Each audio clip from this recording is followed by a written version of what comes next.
एक गांव में एक माँ बेटी रहती थी। वह बहुत गरीब थी।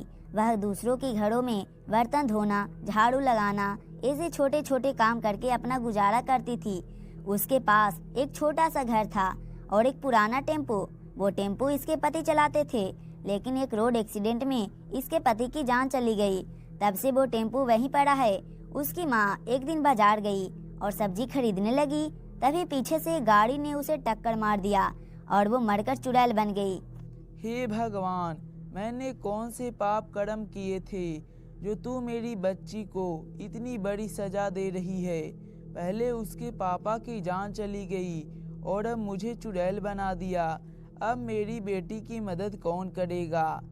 चुड़ैल की बातें सुनकर ईश्वर प्रकट हुए और बोले, मैं तुम्हें एक वरदान देती हूँ कि तू जब चाहे तब इंसानी रूप ले सकती हो, लेकिन सावधान, तुम रात के समय वापस चुड़ैल बन जाओगी। आपका बहुत बहुत धन्यवाद। तुम्हारे घर पर एक टेम्पो होगा, तुम उसी को चलाकर अपनी बेटी की देखभाल करना।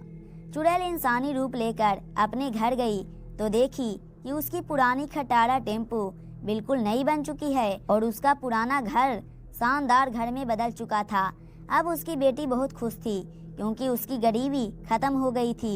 चुड़ैल अब अपना टेम्पो चलाने लगी।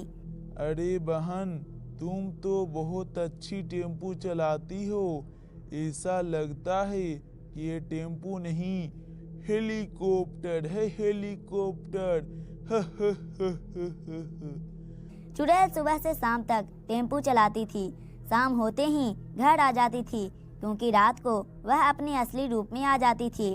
रात होने से पहले ही वह अपने बेटी को सुला देती थी ताकि उसके बेटी को ये पता ना चल पाए कि उसकी माँ एक चुड़ैल है। एक रात उसकी बेटी को प्यास लगी। वह उठकर पानी पीने गई तो देखती है कि उसकी माँ एक चुड़ैल है। वह ये देखकर जोर जोर से चिल्लाने लगी। तब उसकी माँ चुड़ैल ने उसे सारी बात बताई। अगले दिन जब शाम को चुड़ैल वापस घर आ रही थी तब रास्ते में एक गाँव वाला मिला। वह अगले गाँव तक जाने के लिए बोला। चुड़ैल ने सोचा कि मैं तो उसी गांव से अपने गांव जाऊंगी, चलो इसे उस गांव में छोड़ दूंगी। चुड़ैल ने उसे अपने टेम्पो में बिठाई और टेम्पो को थोड़ा तेज चलाने लगी क्योंकि कुछ ही देर में रात होने वाली थी। अरे बहन, तुम टेम्पो क्यों चलाती हो? तुम्हारे पति नहीं है क्या? जी नहीं, उनकी मृत्यु हो चुकी है। ओह, ये गलत हुआ बहन आपके साथ। देखते ही देखते कुछ देर में रात हो जाती है और चुड़ैल अपने असली रूप में आ जाती है। गांव वाला टेम्पो के आईने में चुड़ैल को देख लेता है और जोर जोर से चिल्लाने लगता है। तब चुड़ैल बोलती है, देखो, मैं तुम्हें कोई नुकसान नहीं पहुंचाऊंगी, बस मेरे बारे में किसी से कुछ मत कहना। लेकिन वो गांव वाला उसकी बात नहीं मानता और गांव में जाकर सबको ये बात बता देता है कि वह टेम्पो चुड़ैल की है। तब सारे गांव वाले रात को चुड़ैल के पास जाते हैं। तब चुड़ैल गांव वालों को सारी बात बता देती है कि उसके साथ क्या क्या हुआ।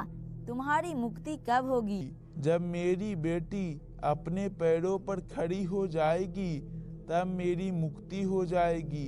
चुड़ैल की बेटी बड़ी होकर IAS ऑफिसर बन जाती है और चुड़ैल की मुक्ति हो जाती है। मटकापुर गांव में एक चुड़ैल रहती थी। वह लोगों को कोई नुकसान नहीं पहुंचाती थी, लेकिन फिर भी गांव के लोग उस चुड़ैल से परेशान हो गए थे क्योंकि चुड़ैल को शादी से नफरत था।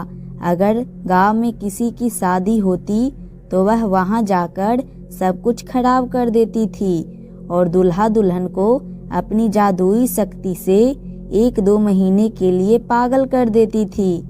गांव वाले उस चुड़ैल से बहुत परेशान थे। उसी गांव में एक रमेश नाम का युवक रहता था। उसकी बड़ी मुश्किल से शादी होने वाली थी। रमेश शहर में रहता था, इसलिए वह भूत प्रेत पर विश्वास नहीं करता था। वह गांव वालों की बातों को अनसुना करके शादी की तैयारियां करवाई, लेकिन जिस रात रमेश की शादी होने वाली थी उसी रात चुड़ैल ने आकर पूरे शादी के सजावट को बर्बाद कर दिया और रमेश के साथ साथ उसकी होने वाली दुल्हन को भी पागल कर दिया। इस चुड़ैल का कुछ करना पड़ेगा, अगर ऐसा ही चलता रहा तो इस गांव के सारे लोग कुंवारे ही रह जाएंगे, किसी की शादी ही नहीं होगी। हाँ भैया जी, कह तो आप बिल्कुल सही रहे हैं, लेकिन ससुरा इस चुड़ैल का करे का हम लोग। हमारे पास कौनो जादुई शक्ति तो है नहीं कि चुड़ैल को भगा दें। अगर चुड़ैल को भगाना है तो सबसे पहले हमें ये पता करे के पड़ी कि चुड़ैल के इच्छा का बा। ई चुड़ैल नाक में दम कर देले बा। हम लोग कल ही जाके ई चुड़ैल के इच्छा पूछ ले हम। अगले दिन गांव वाले पंडित जी के साथ चुड़ैल के पास गए।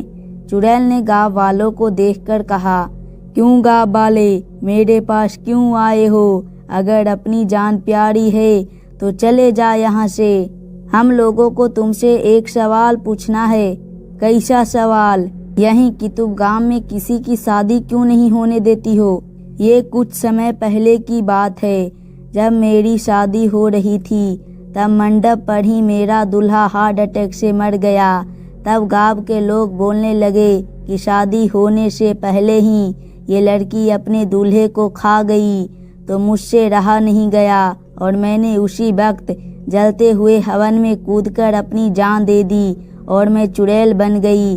तभी से मैं इधर उधर भटक रही हूँ और मुझे शादी से नफरत हो गया है। अब तुम्हें मुक्ति कैसे मिलेगी? अगर मेरी शादी मेरे दूल्हे से हो जाती है तो मुझे मुक्ति मिल जाएगी। गांव के पंडित जी अपने तंत्र मंत्र से चुड़ैल के दूल्हे को अपने पास बुलाते हैं और उन दोनों की उसी वक्त शादी करा देते हैं और मटकापुर गांव चुड़ैल से मुक्त हो जाता है और रमेश भी ठीक हो जाता है। फिर उस गांव में सबकी शादी फिर से शुरू हो जाती है और पूरा गांव डोंकी टीवी चैनल को सब्सक्राइब करता है। आप भी सब्सक्राइब कीजिए डोंकी टीवी चैनल को और वीडियो को भी लाइक कर दीजिएगा।